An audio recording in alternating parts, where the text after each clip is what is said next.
Damon Nightshade was conducting border negotiations when he heard the screams. 2 centuries of existence had taught him to distinguish between different types of screams: panic, agony, desperation. This was all 3, woven together with betrayal so profound it made his ancient blood run cold. It came from the neutral zone, from the Crimson Wastes, the forsaken territory between civilized packs, where exiles were dumped and left to die. Technically no one's concern. A place where the weak were disposed of, and everyone pretended not to notice. But something about those screams, raw, defiant, refusing to surrender, even as death closed in, made him move. He reached the edge of the wastes in minutes, his supernatural speed carrying him across terrain most wolves avoided. The wastes lived up to their name: red sand, twisted dead vegetation, so air thick with the scent of decay and desperation. He expected to find corpses.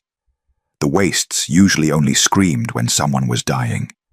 Instead, he found a massacre in progress. 5 rogues circling a young woman who should have been dead already.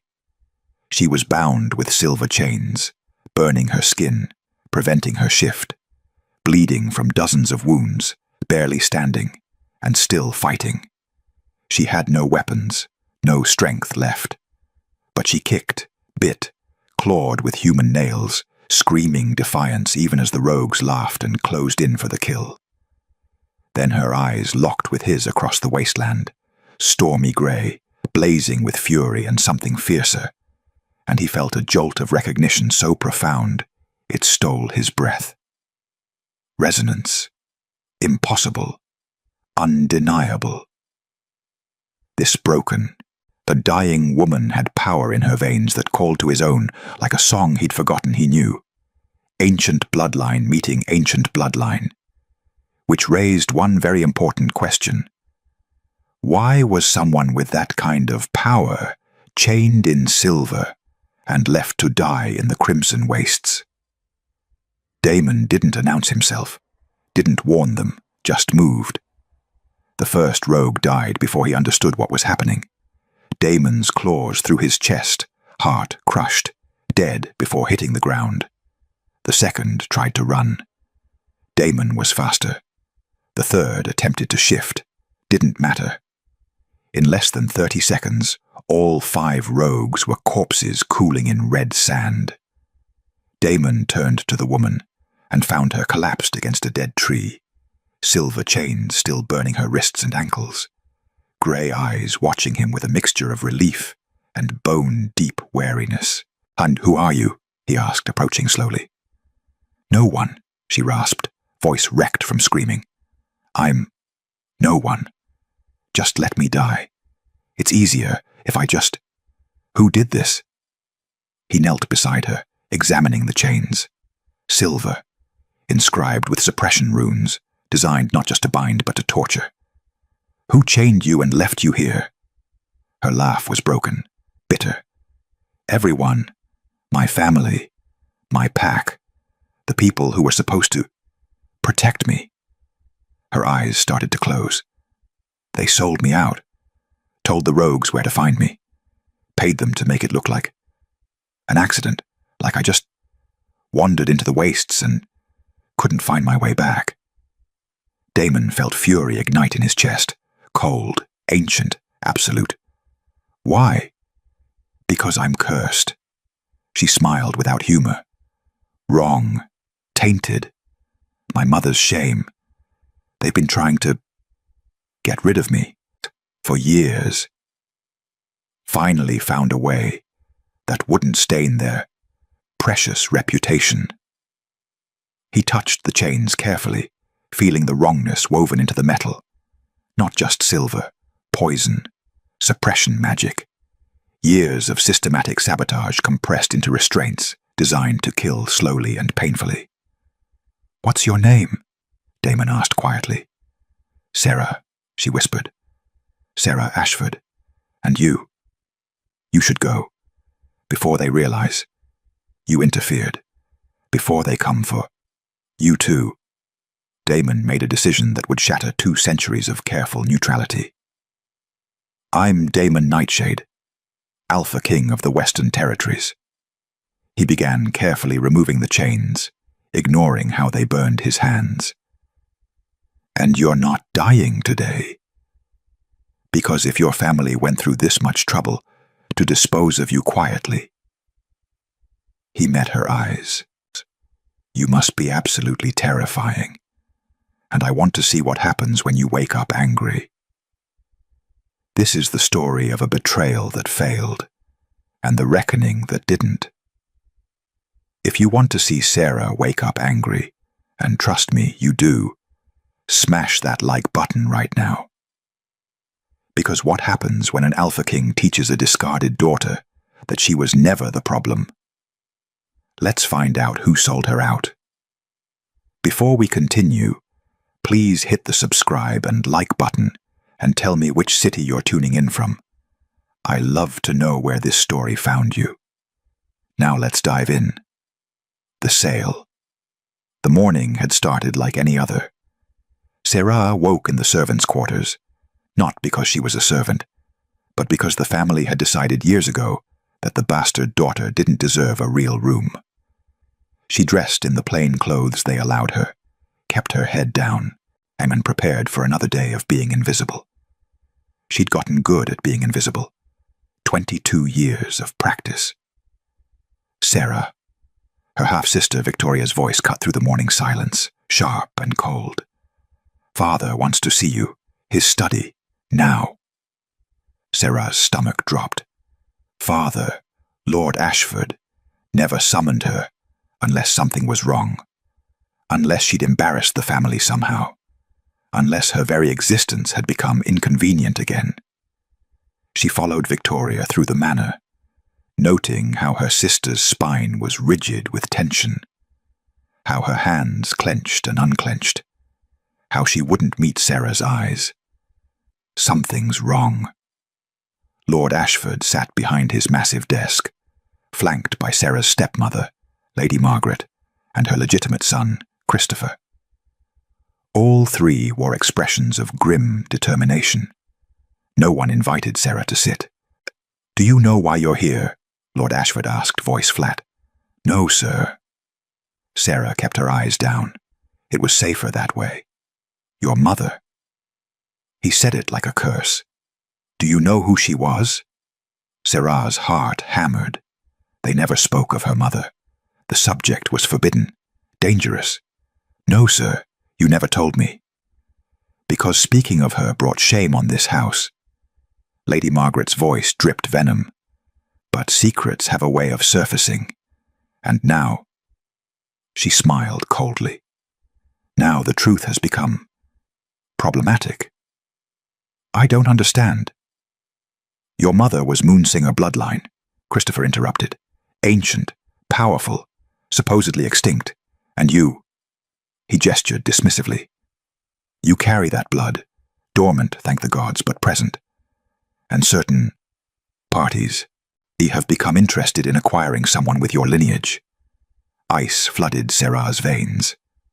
Acquiring? The Eclipse Syndicate has made an offer, Lord Ashford said calmly. A substantial one. In exchange for access to you, for their research purposes. You're selling me, Sarah's voice cracked. We're solving a problem, Lady Margaret corrected. You've been a burden on this family for 22 years. An embarrassment. A reminder of your father's indiscretion.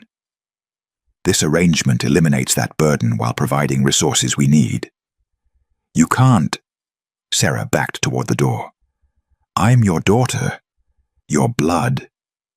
You're a mistake. Lord Ashford's composure cracked. A curse that's haunted me for decades. Your mother trapped me with some moonsinger trick, got herself pregnant, and then had the audacity to die before I could force her to undo it. He stood, trembling with rage.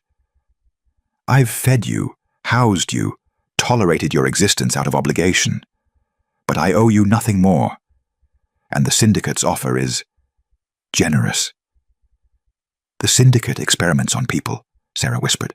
They torture bloodlines to extract power. They'll kill me. Eventually. Victoria spoke for the first time, voice hollow. But you'll serve a purpose. Finally. Instead of just existing. Sarah looked at each of them, the family she'd spent 22 years trying to please, trying to earn love from, trying to be worthy of, and saw nothing but cold calculation. No love, no regret. Just relief that the problem was finally being eliminated. Please, she heard herself beg, don't do this. I'll leave. I'll disappear. You'll never see me again. Just don't. Too late. Christopher nodded to someone behind Sarah. The transaction is already complete. Hands grabbed her from behind. Rough, professional. She screamed, fought, tried to shift. Pain exploded through her system as silver chains wrapped around her wrists, suppressant-laced, burning, agonizing. No, no, Father, please. Lord Ashford turned away, unable to watch, or unwilling. Sarah would never know which. Lady Margaret smiled.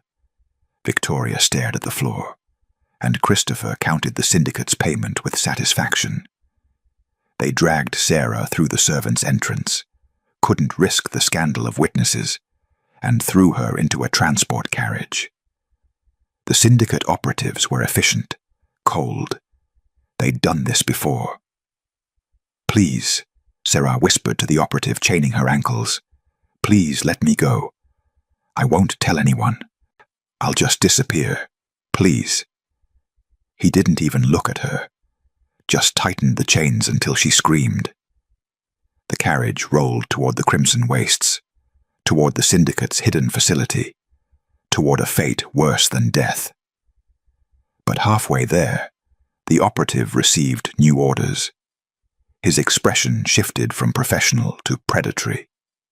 Change of plans, he told his companion. The Ashfords paid extra. They want it to look like an accident, like she wandered into the wastes and got taken by rogues. No connection to them, no scandal. So we just dump her. We arrange for rogues to find her. Let them have their fun. Natural causes. His smile was cruel. No one survives the Crimson Wastes anyway. Problem solved. They dumped her at the waste's edge, chains intact, already bleeding from the silver burns. Then they sent word to the rogue packs that fresh prey was waiting. And they left her there. Alone. Betrayed. Sold out by the people who were supposed to protect her. Sarah tried to break the chains, failed, tried to shift. The suppressants made it impossible. Tried to crawl toward civilization, didn't have the strength. So she did the only thing left. She screamed, defiance and fury and absolute refusal to die quietly. And somewhere in the distance, ancient amber eyes heard her, and decided that neutrality could wait. Justice could not. The pain was infinite. Sarah drifted in and out of consciousness, dimly aware of movement, of being carried, of a voice, deep, commanding, impossibly gentle, telling her she was safe now. Safe. The word felt foreign, meaningless. When she finally surfaced fully, she found herself in a cave. Not crude or primitive. Furnished with furs, a crackling fire. Supplies that spoke of someone who used this place regularly as sanctuary. Every inch of her body screamed in agony. Don't move. That same deep voice. The silver did extensive damage. Your wrists and ankles are burned down to bone in places. I'm doing what I can, but the suppressants in those chains were designed to prevent healing. It's going to take time. Sarah turned her head carefully and found him sitting beside her makeshift bed. He was devastating. Shoulder-length dark hair, chiseled features that looked carved from shadow and starlight, eyes that glowed faint amber in the firelight. Raw power radiated from him like heat from the sun. This was an alpha, not like the petty pack leaders she'd known. This was something ancient, primal, absolute. "You saved me," she whispered. "I delayed your death," he corrected quietly. "There's a difference. You're still in critical condition. The silver poisoning alone should have killed you hours ago." He leaned forward, studying her with intensity that should have frightened her. "But something in your system is fighting it. Something old. Moonsinger blood." Sarah closed her eyes. "That's what they said. Why they sold me." "Moonsinger." Damon's voice went very quiet. That bloodline was supposedly extinct, wiped out 2 centuries ago during the Purge." "Not extinct, just hidden." Sarah's laugh was bitter. "My mother was the last. She hid what she was. Until my father." Her voice broke. "Until he took advantage of her, got her pregnant. She died when I was born. And he spent 22 years resenting my existence. So he sold you to the Eclipse Syndicate. He sold me to make me disappear without the scandal of outright murder." Tears leaked from Sarah's eyes. "My whole life, I thought. I thought if I was good enough, quiet enough, useful enough, they'd love me. They'd accept me. They'd see me as family." She looked at him. "But I was never family. I was just a problem waiting to be solved." Silence fell between them, broken only by crackling fire. "What is Moonsinger blood?" Sarah asked finally. "Why does it matter? I can't even shift properly. I have no power. I'm worthless." "You're suppressed." Damon's voice was firm. "There's a difference. Those chains weren't just silver. They were designed to keep you weak, dormant, manageable." He held up his hands, showing burns that were already healing. "The suppressants are breaking down now that the chains are off. And when they do..." His amber eyes met hers. "You're going to be far from worthless. I don't understand." Moonsinger blood is one of the original bloodlines. Before packs, before territories, before politics corrupted everything. Damon's voice held something like reverence. Moonsingers could command the night itself, could heal with a touch, could see truth through any lie. They were balance, conscience, the thing that kept powerful alphas from becoming tyrants. That's why the Syndicate wanted me. Horror crept into Sarah's voice. They want to extract that power, study it, weaponize it. Yes. Damon's jaw clenched. And your family knew exactly what they were condemning you to. They didn't just abandon you.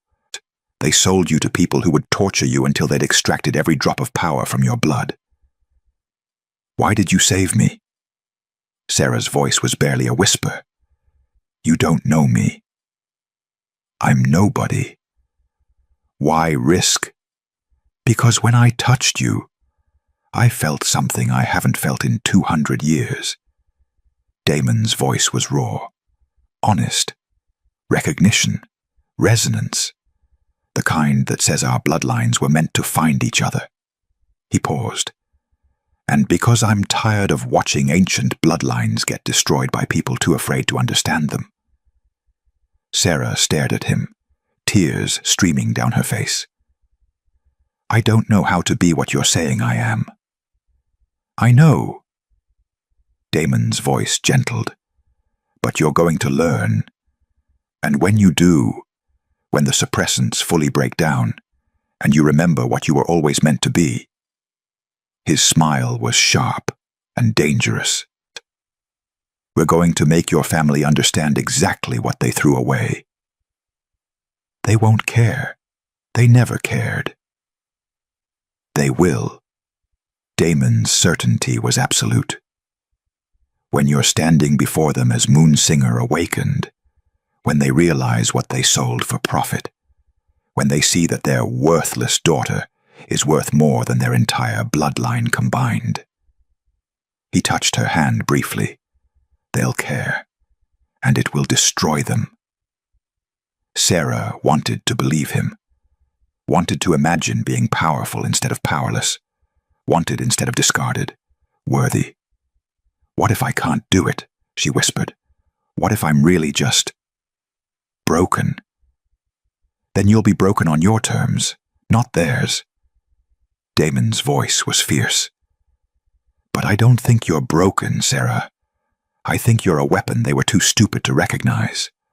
And I'm going to teach you how to aim yourself at everyone who hurt you." Outside, the crimson wastes howled with wind and death. Inside, something far more dangerous began to wake. The girl they'd sold for silence was starting to remember she had a voice, and soon she'd learn to make it roar. Damon watched Sarah sleep and questioned every decision that had led him here. 200 years of careful neutrality.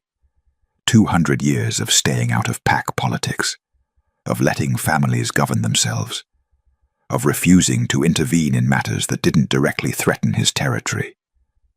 And he'd just thrown all of it away for a girl he'd known for less than 12 hours. "Because she's not just any girl," the wolf inside him growled. "She's ours." No.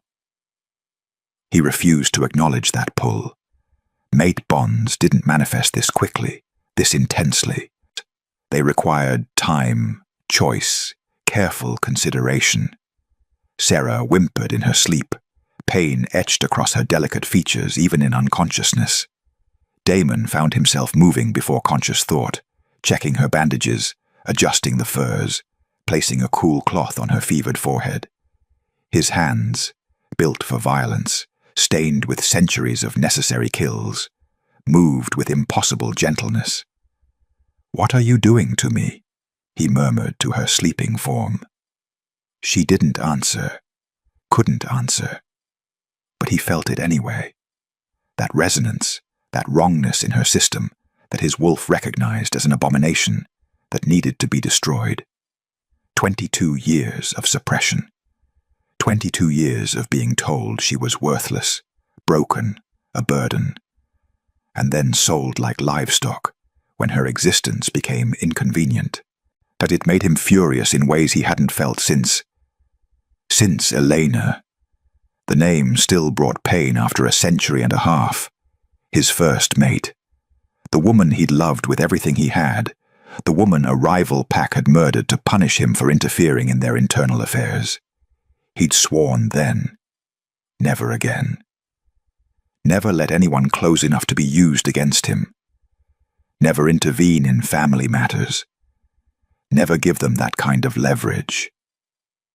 And here he was, sitting beside a broken girl who made his wolf howl with recognition, breaking every vow he'd made to protect himself. "You're an idiot," he told himself quietly. "Talking to yourself is the first sign of madness." Damon's head snapped up. Sarah's eyes were open, barely, but open, watching him with exhausted amusement. "You should be sleeping," he said gruffly. "Hurts too much. Asked to sleep." She tried to shift position and gasped. "Everything hurts." "I know." Damon helped her carefully, propping her up slightly. "The suppressants are breaking down faster than I anticipated. Your body is trying to remember what it should be, but it's fighting 22 years of enforced dormancy. The process is painful." "How much worse?" "Honestly, I don't know." He met her eyes. "Moonsinger awakening after this long suppressed. There's no precedent I know of. You're in uncharted territory. Lucky me." Sarah's attempted smile turned into a wince. "Why are you doing this?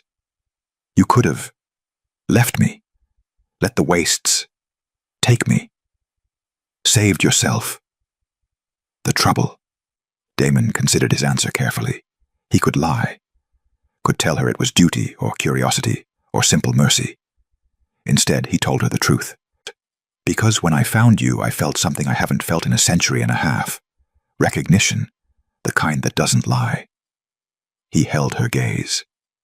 You're not just Moonsinger blood, Sarah. You're pure lineage, undiluted.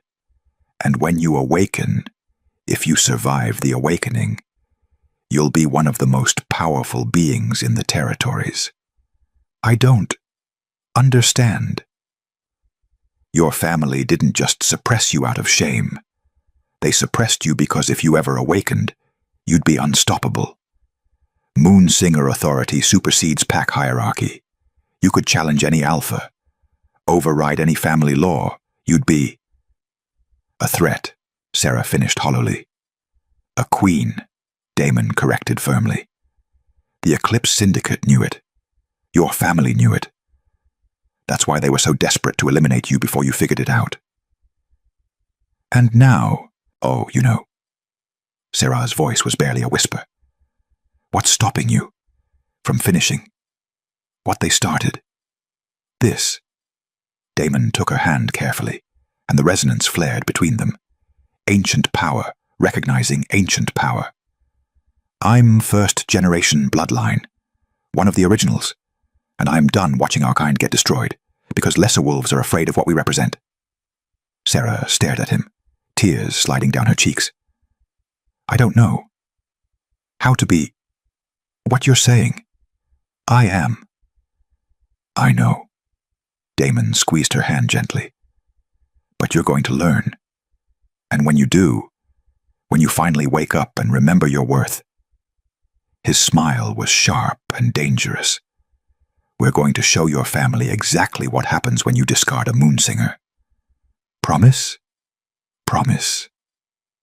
5 days later, Sarah's fever broke. And when her eyes opened, they weren't just gray anymore. They glowed, soft silver, ancient, awake. The suppression was shattering, and something magnificent was clawing its way to the surface. Damon felt the power surge and smiled. Let them come, he thought. Let them see what they sold. The transformation took 9 days. 9 days of fever and agony and power, trying to tear free from a prison that had held it for 22 years. Sarah convulsed. She bled from her eyes and nose. She screamed in languages Damon hadn't heard in centuries, ancient Moonsinger dialects that predated written history. And through it all, he stayed. He held her when the pain became unbearable, fed her his blood when her body tried to shut down, whispered words in the old tongue, the language spoken before territories, before packs, before everything became corrupted by politics and fear. I've got you, he murmured during the worst of it, when silver light exploded from her skin in waves that cracked the cave walls. I've got you. Don't fight it. Let it burn through. Let it remember. On the 9th day, Sarah opened her eyes. The fever was gone. The pain had faded to a dull throb, and for the first time in her life, she felt complete. How do you feel? Damon asked, watching her carefully. Different. Sarah sat up slowly, marveling at how her body obeyed without protest. No weakness, no pain, just smooth, powerful movement. I feel like I could run forever, like I could. She stopped, staring at her hands. They were glowing, soft silver light pulsing beneath her skin like a second heartbeat. What's happening to me? Your blood is waking up. Damon moved closer. The suppression is completely broken now. Soon, you'll be able to do things you never imagined possible. Shift. Really shift. Command truth. Heal wounds that should be fatal. See through deception. I'm afraid. The admission came out quiet. What if I can't control it? What if they were right about me being dangerous? Then I'll teach you control. Damon's voice was firm. But first, You need to understand what you are, what they stole from you. He gestured toward the cave entrance. Come, there's something you need to see. He led her to a clearing deep in his territory. Dawn light filtered through ancient trees, painting everything in shades of gold and rose. The air felt different here, charged like the moment before thunder. This is sacred ground, Damon explained, where the original bloodlines used to gather before the purge. Before families decided that ancient power was too dangerous to exist, the earth here remembers. And it will answer to you now. Answer to me? Sarah looked at him uncertainly. I don't understand. Moonsinger blood doesn't just give you strength or healing or enhanced senses. Damon's eyes met hers. It gives you authority, the ability to command truth itself, to make others see reality instead of the lies they tell themselves. Watch. He closed his eyes and breathed deep. The air around him hummed. Trees seemed to lean toward him slightly. Even the morning mist appeared to still in recognition. When Damon opened his eyes, they glowed pure amber. The earth recognizes its king. Now, he stepped back. Let's see if it recognizes its moonsinger. I can't. You can. His voice was absolute. Stop thinking like the broken girl they made you believe you were. Start thinking like what you've always been. Close your eyes, feel the truth of this place, and command it to show itself. Sarah closed her eyes, heart hammering.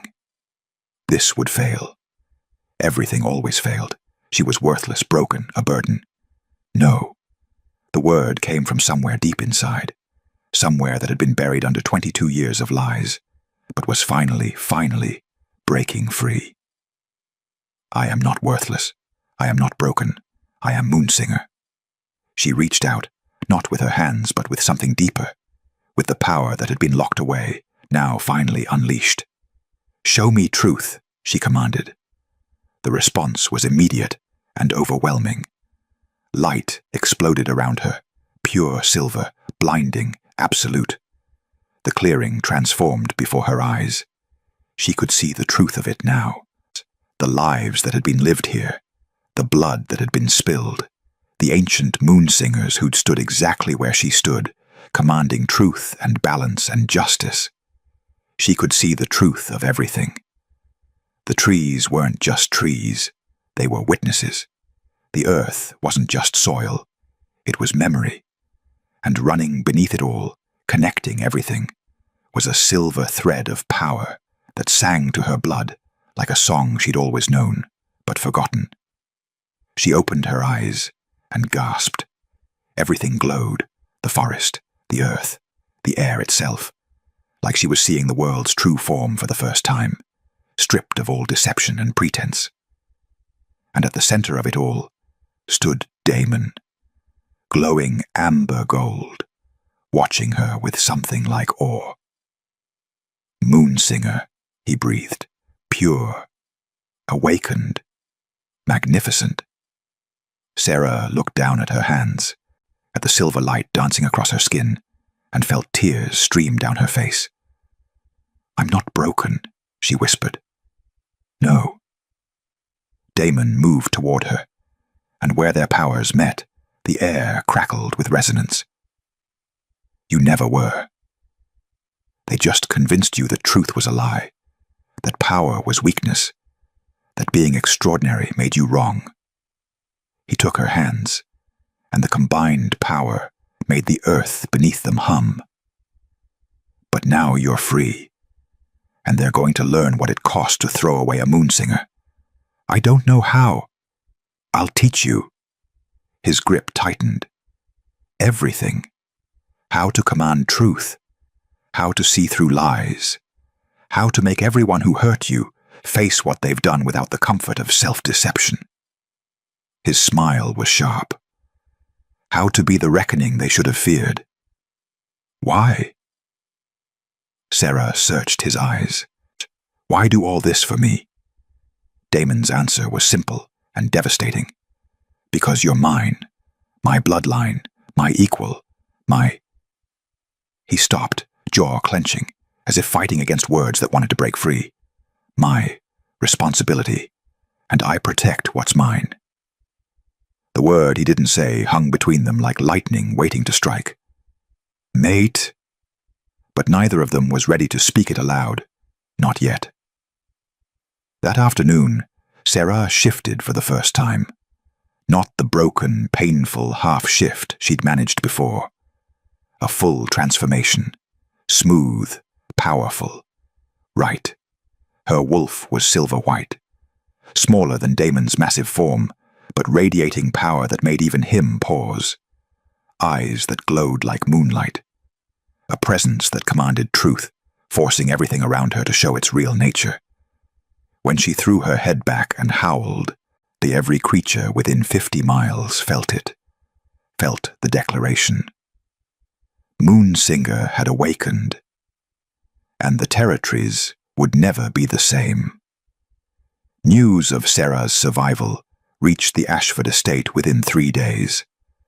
Lord Ashford dropped the contract he was reviewing when the messenger delivered the report. The parchment fluttered to his desk, forgotten, as blood drained from his face. "What did you say?" His voice came out strangled.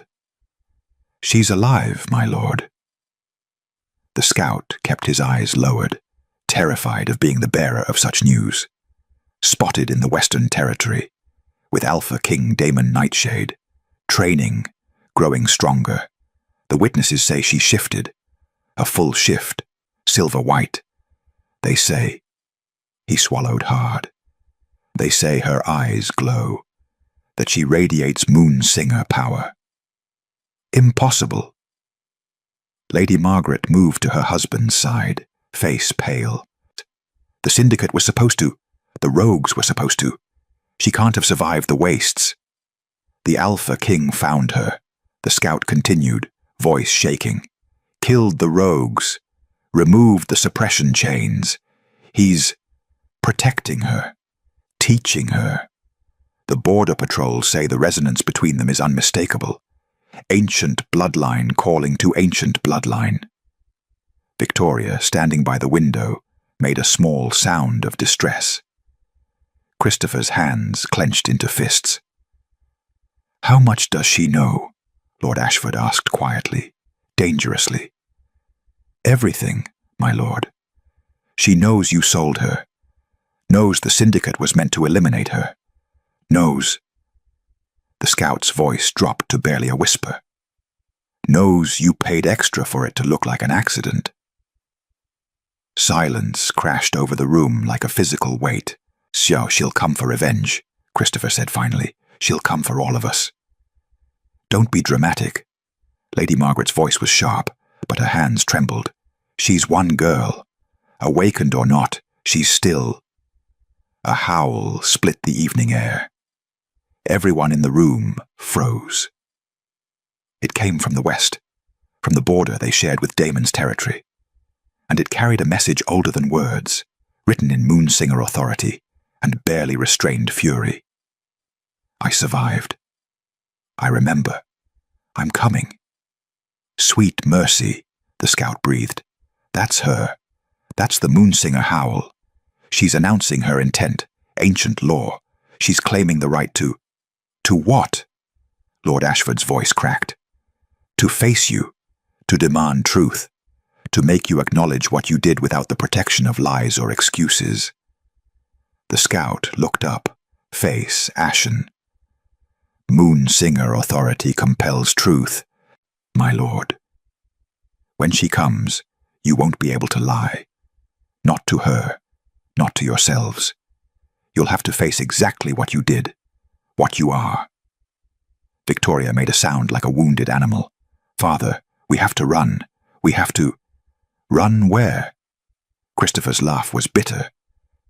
"She has the Alpha King backing her claim. Do you understand what that means? The most powerful Alpha in the Western Territories is supporting a Moonsinger's demand for justice. Every pack within 500 miles will honor that claim. There's nowhere to run. Then we fight, Lady Margaret said desperately. We gather our allies. We tell them she's dangerous, unstable, exactly what everyone fears about ancient bloodlines. They already know she's dangerous, a new voice interrupted. Everyone turned to find Elder Thorn standing in the doorway, the ancient wolf who advised the regional packs, who remembered the time before the purge, who carried knowledge most had forgotten. She's Moon Singer awakened, Thorn continued, entering slowly. Pure bloodline. And she's bonded, or bonding, with first-generation Alpha. Together, they represent the balance we lost 2 centuries ago, the thing that kept families from becoming tyrannical, the conscience we destroyed because we were afraid of accountability. You can't be suggesting we just surrender to her, Lord Ashford said, voice hollow. I'm suggesting you prepare to face truth. Thorn's eyes were hard. Something you should have done 22 years ago instead of suppressing a child, instead of selling her to torturers, instead of trying to murder her to hide your crimes. You were protecting your pride, Thorn interrupted. Your reputation, your comfortable lies. And now, those lies are coming home. He looked at each family member in turn. Moonsinger authority strips away deception. When Sarah Ashford stands before you, you will speak only truth. You will face what you've done without the comfort of justification or excuse. And you will accept whatever judgment she passes. She'll kill us, Victoria whispered. Perhaps. Thorn's voice was neutral. Or perhaps she'll show you the mercy you never showed her. Either way, you've earned what's coming. He turned to leave, then paused. The Alpha King sent a message. Sarah will arrive in 7 days. You have until then to prepare your confessions, or prepare your graves. The choice is yours. He left. The family stood in stunned silence. 7 days, Lady Margaret breathed. What do we do? Christopher asked. Lord Ashford looked at his hands, the hands that had signed Sarah's death warrant, that had accepted the syndicate's payment, that had condemned his own daughter to torture and death. We pray, he said hollowly. We pray that the girl we tried to kill has more mercy than we do. Because if she doesn't... His voice broke. If she doesn't, we deserve everything she's going to do to us. In the Western Territory, Sarah stood beside Damon, watching ceremonial fires burn at the border, marking her intent, declaring her claim under ancient law. They know you're coming, Damon said quietly. Good. Sarah's voice was steady now, strong. Let them be afraid. Let them feel what I felt every day for 22 years. Powerless, trapped, terrified. What will you do when you face them? Damon asked. Your father, your family, the people who sold you. Sarah turned to him, gray eyes glowing silver in the firelight. I'm going to make them speak truth. Every lie they told themselves to justify what they did. Every excuse, every rationalization. I'm going to strip it all away and make them face exactly what they are. And then, her smile was cold and precise. Then I'm going to let them live with it, because death would be mercy, and they taught me that mercy is for people who deserve it. Damon's answering smile matched hers. That's my Moonsinger. The words slipped out naturally, possessive, true. She was his, he was hers. Mate bond or not, the resonance had already decided. Now they just had to make everyone else understand. The march on Ashford Estate would begin in 7 days. And truth, brutal, unforgiving, absolute, was coming with them. They arrived at dawn on the 7th day. Not with an army, not with threats. Just two wolves walking side by side through the Ashford estate gates with the kind of confidence that came from absolute authority. Damon in his massive amber gold form, ancient, powerful, radiating dominance that made lesser wolves instinctively submit. And Serah in her silver-white form, smaller but no less commanding, eyes glowing with moonsinger power that stripped away every comfortable lie within 100 yards. They shifted to human form at the manor's entrance, both dressed simply, both unarmed. They didn't need weapons. Inside, the Ashford family had gathered. Lord Ashford, Lady Margaret, and Victoria and Christopher stood in the great hall, flanked by their remaining loyal guards. All of them radiated tension, fear, and underneath it, crushing guilt they'd spent weeks trying to suppress. Sarah's presence made suppression impossible. The moment she crossed the threshold, Moonsinger authority flooded the room like water breaking through a dam. Every person present felt it, the absolute compulsion to speak only truth, to face reality without the comfort of self-deception. Several guards dropped to their knees immediately, unable to bear the weight of their own consciences. "Sarah," Lord Ashford's voice shook. He tried to maintain dignity, failed. "You survived.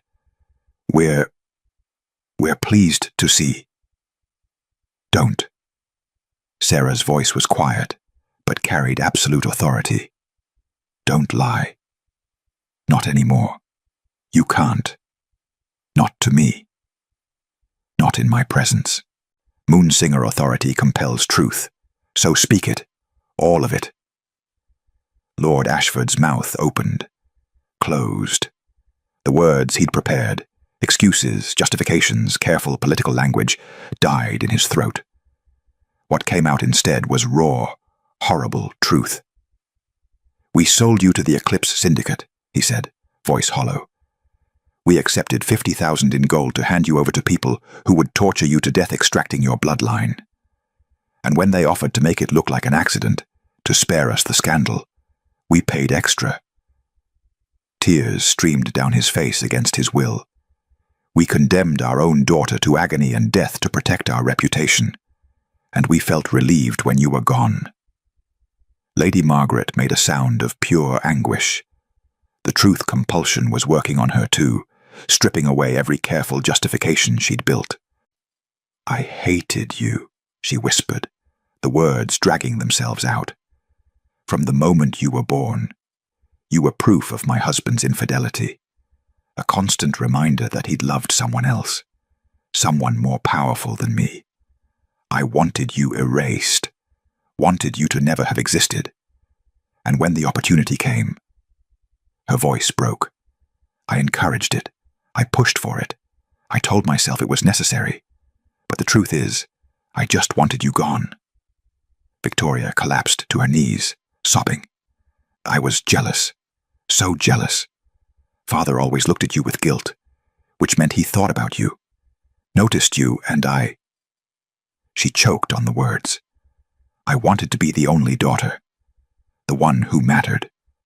So I helped. I suggested the wastes. I told them the rogues would make it look natural. And I felt glad when they dragged you away screaming." Christopher's face was ashen. "I knew what they'd do to you. At the syndicate facility, I'd heard the stories. Torture, vivisection, extraction. And I didn't care. You were worth 50,000 gold. That's all you were to me. Profit. A problem turned into an asset." Sarah listened to each confession with silver eyes that showed no mercy, no forgiveness. Just absolute, unflinching truth reflected back at them.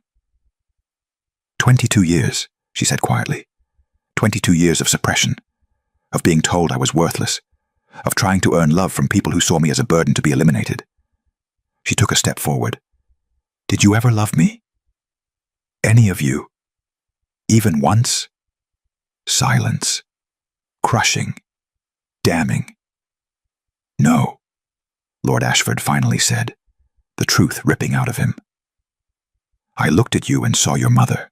Son saw the moon singer who trapped me. Saw the mistake that haunted me. I never... His voice broke. I never loved you. I only tolerated you out of obligation. And when that obligation became too expensive, I sold you. Like livestock. Sarah felt something crack in her chest. Not surprise. She'd always known.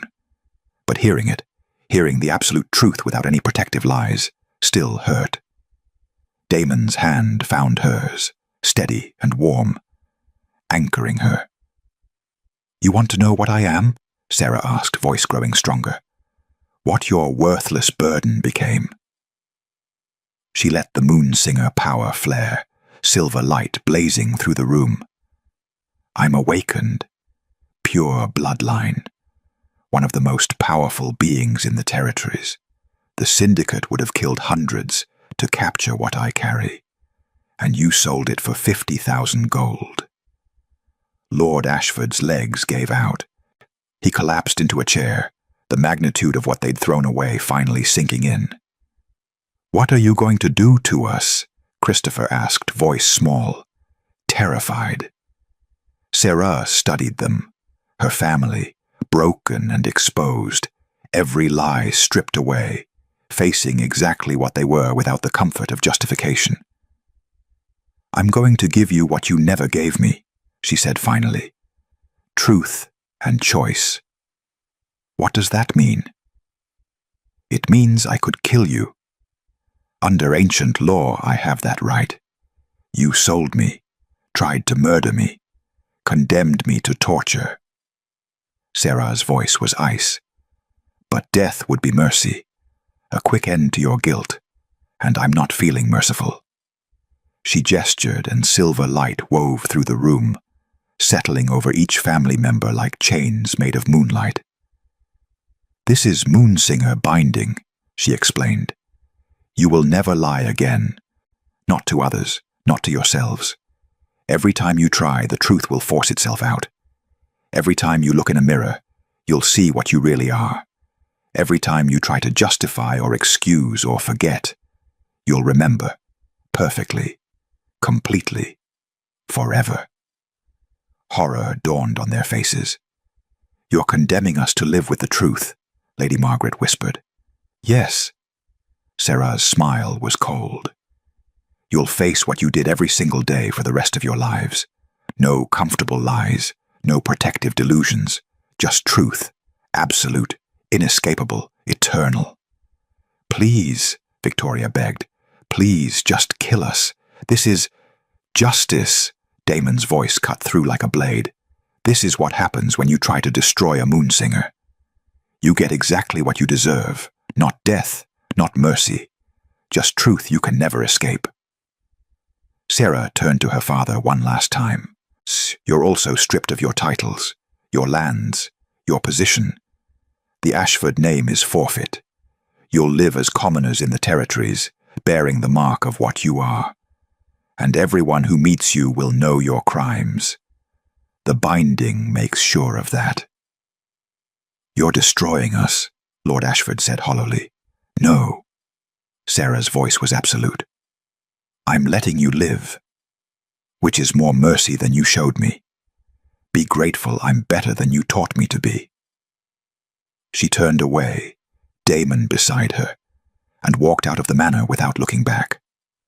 Behind them, the Ashford family collapsed under the weight of truth they could never escape. Outside, Sarah finally let herself breathe.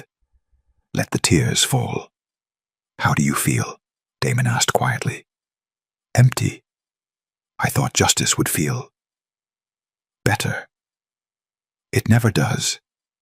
He pulled her close. But it was necessary, and it was right. They'll suffer now, every day, forever. Yes. Damon's voice was firm. And they earned it. Never doubt that. Sarah looked back at the estate, her prison for 22 years, now a tomb for the family that had tried to bury her. She felt no satisfaction, no triumph, just closure. What happens now? she whispered. Damon's answer was simple.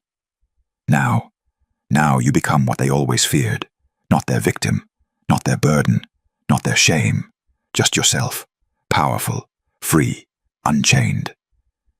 Sarah leaned into him, feeling the mate bond pulse between them, not yet complete, but growing stronger every day. Together? She asked. Always.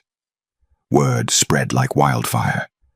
The moon singer who'd been thrown away had returned, had faced her family, had bound them in truth they could never escape.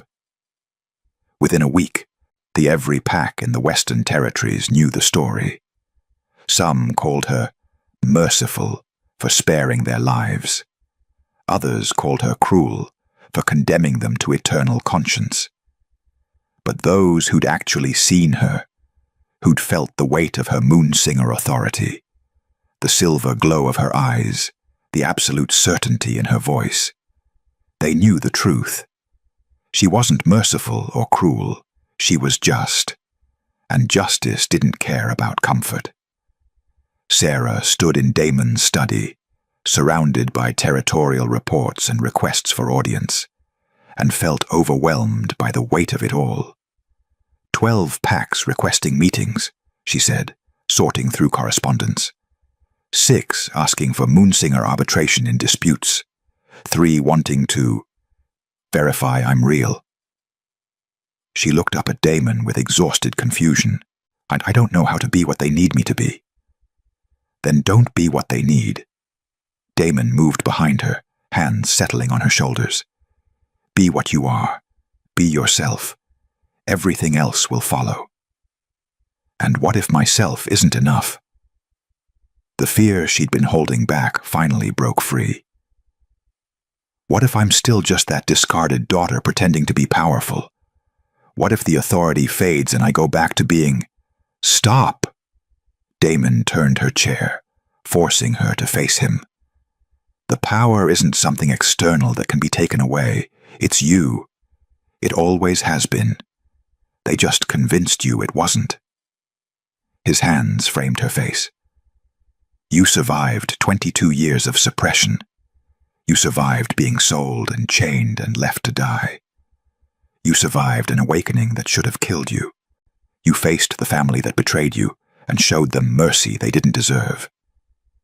His amber eyes bored into hers. You are not pretending anything. You are exactly as strong as you appear. And anyone who says otherwise is lying. Tears spilled down Sarah's cheeks. I'm scared of failing, of becoming something I don't recognize, of losing myself to this power. Then we'll face that together. Damon's thumb wiped away her tears. You're not alone anymore, Sarah. You never have to be alone again. That's what this... He stopped, jaw clenching, fighting against words that had been building for weeks. What this what? Sarah whispered. What this bond means. The word came out rough, raw. What we've been dancing around since the moment I pulled you from the wastes. What we both feel, but haven't named. Sarah's heart hammered. The mate bond. Yes. Damon's voice was barely above a whisper. I feel it every moment. Your emotions, your fears, your strength. It's incomplete because I haven't asked, haven't given you the choice. His hands tightened slightly. I want to complete it, want you fully, permanently, not just as my equal or my responsibility, but as my mate. Sarah finished the word. He couldn't quite say. You want me as your mate. I want... Damon closed his eyes, fighting for control. I want you to choose it. Not because you're grateful I saved you. Not because you think you owe me. But because you want it. Want me. Want this partnership to be permanent and binding and... Sarah kissed him. Soft at first. Tentative. Then deeper as his arms wrapped around her, pulling her close, and the resonance between them exploded. Power crashed through both of them. Amber gold meeting silver white, ancient calling to ancient first generation and moonsinger, finally acknowledging what they'd both known from the start.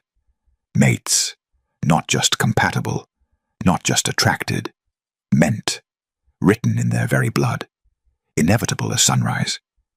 When they finally broke apart, both glowing with residual power, Sarah smiled, a real smile, full and genuine and free.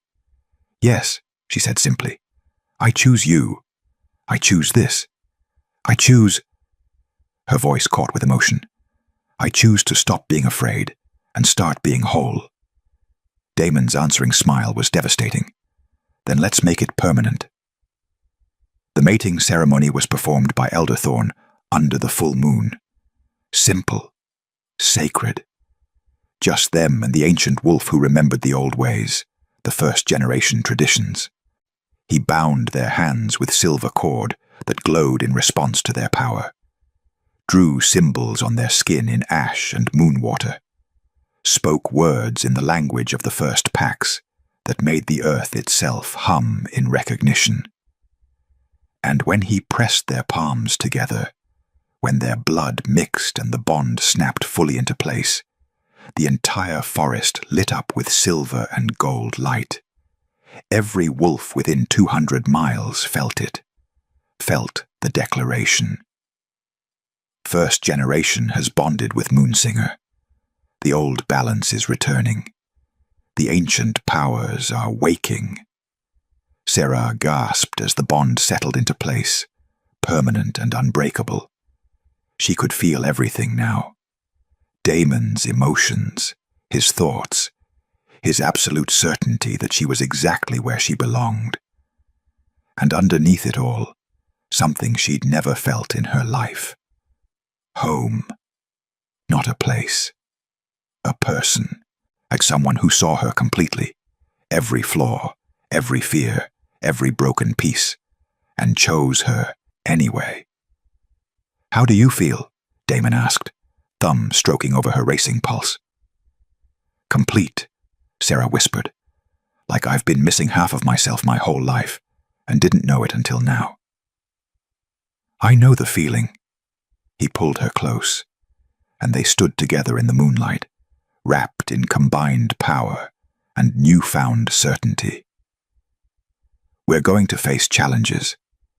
The Eclipse Syndicate won't forget what you carry. Other families will question us. There will be those who still fear ancient bloodlines, who believe the old lies. Let them come." Sarah's voice was steady now, strong. "I'm done being afraid, done hiding, done letting others define who I am." She looked up at him, eyes glowing silver with determination. "I'm Moonsinger. I'm your mate. I'm free, and anyone who has a problem with that can face both of us."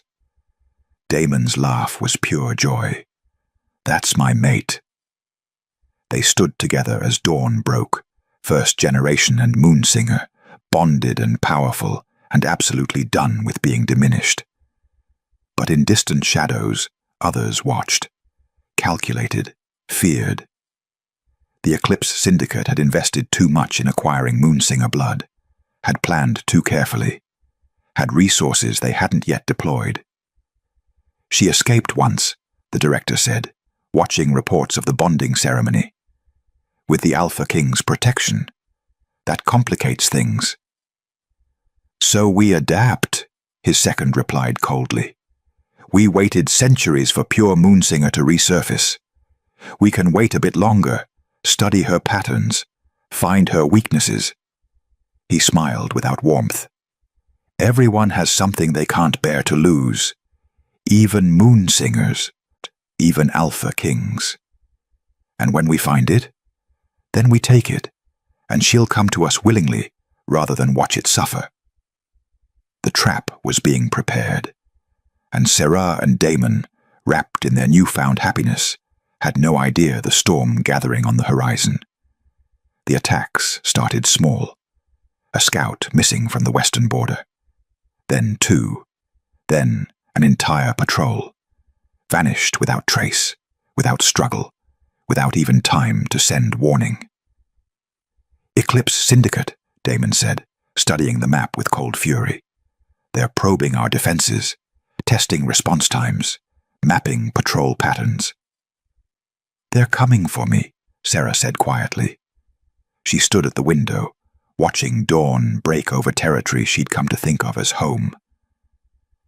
They invested too much to just let me go. They'll have to go through me first. Damon moved behind her, arms wrapping around her waist protectively. And I don't die easily. That's what terrifies me. Sarah turned in his arms, silver eyes haunted.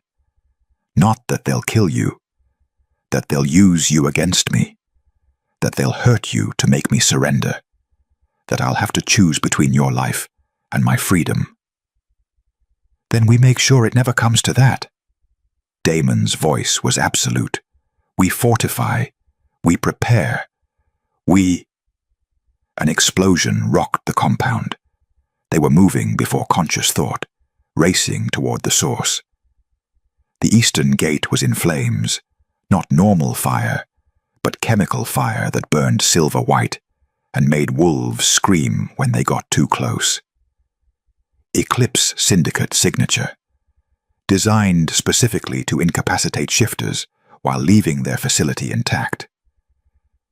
It's a diversion, Sarah said, Moonsinger authority letting her see the truth beneath the chaos. The real attack is the archives, Damon finished, already running. They're after the bloodline records, the research on Moonsinger abilities, everything we know about. They burst into the archive building to find it already burning.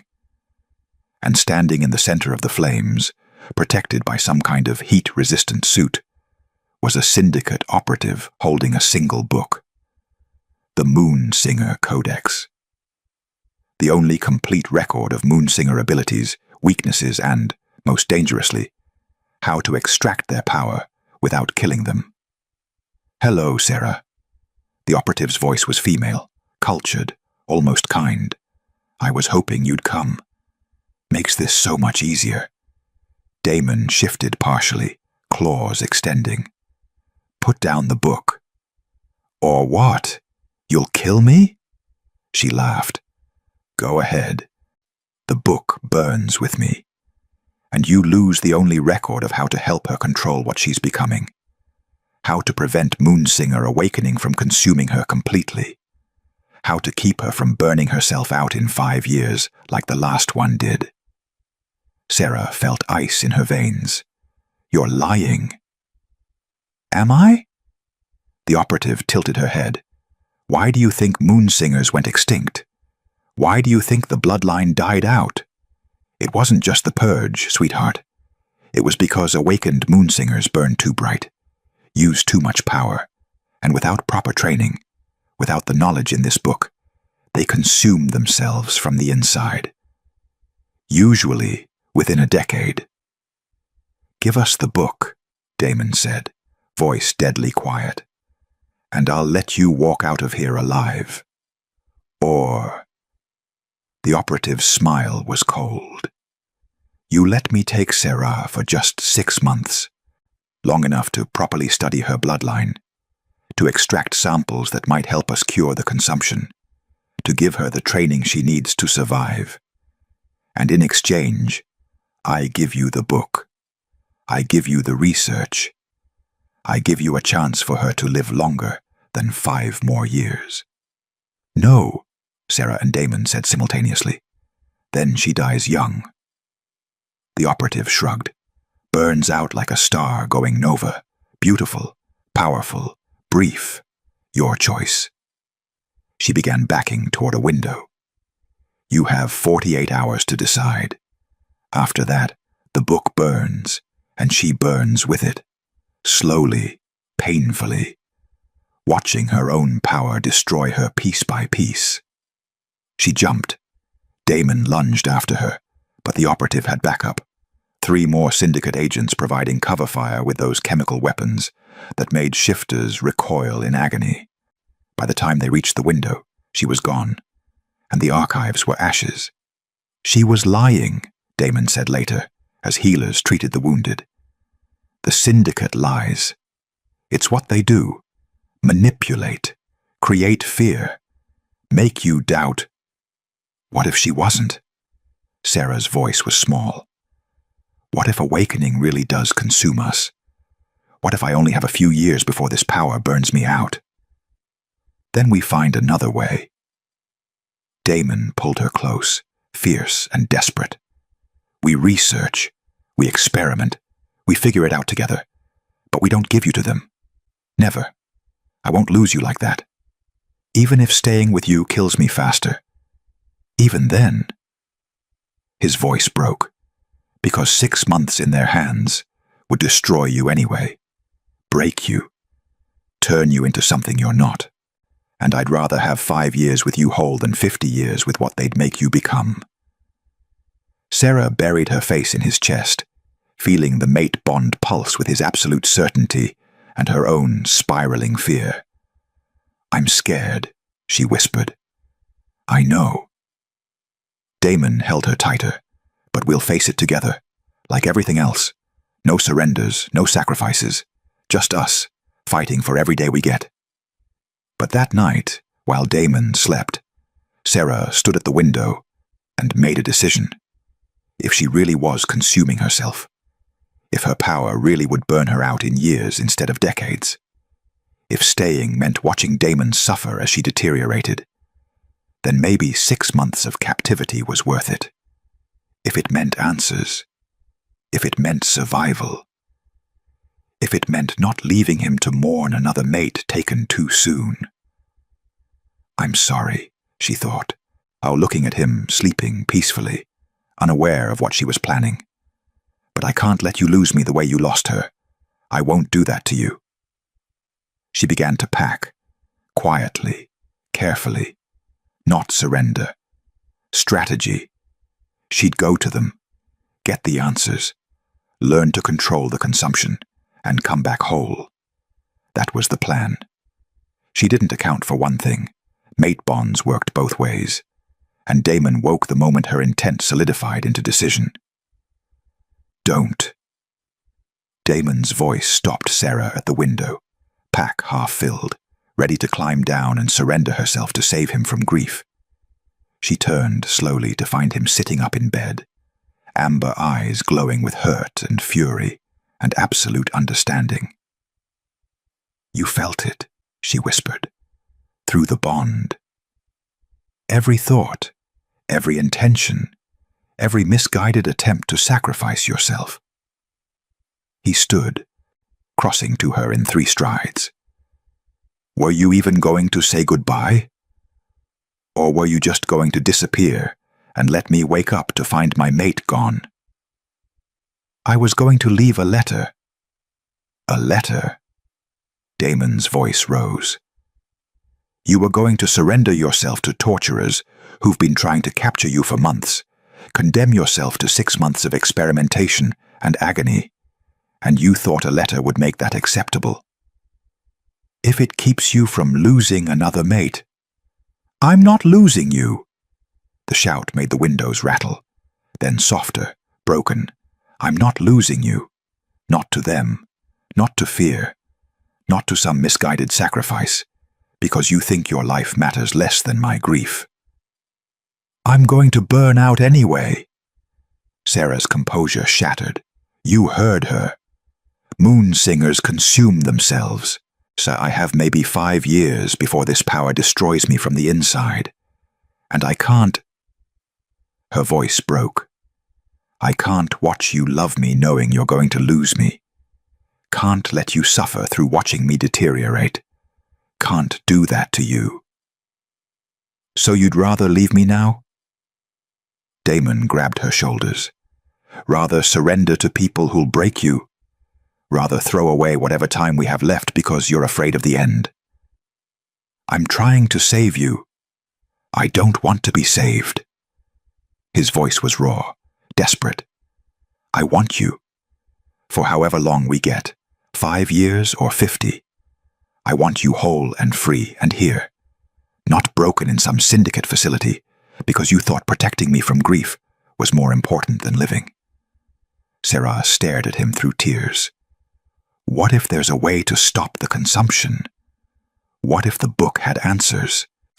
What if 6 months of captivity could give us decades instead of years? What if it's all lies?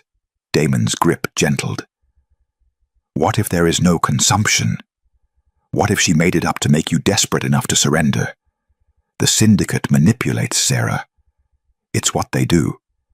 And you almost fell for it. But what if she was telling the truth? Then we find another way. His voice was absolute. We research. We search for other Moonsinger descendants. We experiment carefully, safely, together. But we don't hand you to people who see you as a resource to be exploited. He pulled her close. I've lived 2 centuries. I've lost everyone I ever loved. And I'm telling you, I'd rather have 5 real years with you than 500, knowing I let you sacrifice yourself to save me from pain I'm strong enough to bear. I'm so scared, Sarah whispered against his chest. I know. So am I. Damon held her tighter. But we face it together. No sacrifices, no martyrdom. Just us, fighting for every moment we get. Agreed? Sarah pulled back to look at him, seeing the absolute certainty in his eyes mixed with the vulnerability of someone who'd already lost too much. Agreed, she said finally. Together. Always. They spent the next 3 months hunting for answers. Not through surrender, through research. Elder Thorn connected them with wolves who remembered the old stories, who'd heard whispers of Moonsingers, who'd lived full lives, who knew the syndicate's claims for the lies they were. The truth emerged slowly. Moonsingers didn't burn out. They evolved. The power that seemed consuming was actually transformation, becoming something more, something ancient, something that transcended normal shifter limitations. But the process was terrifying, required trust, required a mate bond strong enough to anchor them through the change. The syndicate hadn't lied about everything, just twisted truth into weapon. When Sarah's transformation began, when silver light started bleeding from her eyes and skin more frequently, when she could see truth in everything and everyone, Damon was there, holding her, anchoring her, reminding her who she was as power tried to remake her into something vast and inhuman. Stay with me, he whispered during the worst of it. Stay, Sarah. Stay mine. Don't let it take you where I can't follow. And she did, and because the mate bond was stronger than transformation, because love was stronger than evolution, because together they were something even ancient power couldn't destroy. A year after her awakening, Sarah stood before the regional council, not as victim, not as experiment, but as Moonsinger ascended, transformed, more powerful than anyone in living memory, but still herself, still capable of choice, compassion, truth. The Eclipse Syndicate sent one final operative to attempt capture. Sarah looked at him with eyes that saw everything, every lie, every fear, every crime, and simply said, "Leave. Tell your masters that Moonsingers aren't resources to be harvested. We're balance to be respected. And if they come for me again, they'll face truth they can't survive." The operative fled. The syndicate never returned. Years later, when young wolves asked about the Moonsinger ascended, the elders would tell them the story. About the girl who was sold by her family. About the Alpha King who refused to look away.